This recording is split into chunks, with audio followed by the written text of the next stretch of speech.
गुजरात के मुख्यमंत्री भूपेंद्र पटेल जब बड़ोदरा आए थे तब हरनी बोट कांड की पीड़ित माओं ने उनसे न्याय मांगा था। न्याय तो नहीं मिला, लेकिन कल तिरंगा यात्रा के दौरान पीड़ितों को नजर कैद किया गया। વડોદરામાં જે આતંકવાદના શિકાર થયા છે 14 લોકો, હરની બોટકાંડમાં જે કરપ્શનનું આતંકવાદ થયું છે એના પીડિતો સાથે ન્યાય નથી થતું। આ અન્યાય કરવા અહીં દર વખતે પોલીસવાળા આવી જાય છે। वहीं दूसरी ओर पीड़ित सरला शिंदे समेत के कई परिवारों को 40 सालों से वो अवैध रूप से सरकारी जमीन में रह रहे होने के नोटिस दे दिए गए हैं।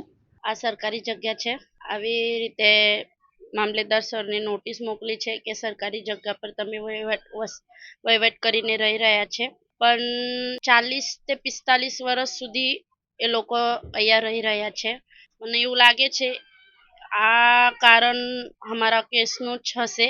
અમે જઈને આયા એટલે એમનો બહુ એટલે ફાસ્ટ તરીકે આ બધું પ્રોસેસ ચાલુ કરી છે, પણ હવે ખબર નથી એમનું શું પર્પસ છે એના પાછળ। अब यहाँ सवाल ये उठता है कि ये कौन सा एजेंडा है जिसके तहत पीड़ित परिवारों को अपने बच्चे खोने के बावजूद न्याय तो नहीं मिल रहा है, ऊपर से अन्याय हो रहा है।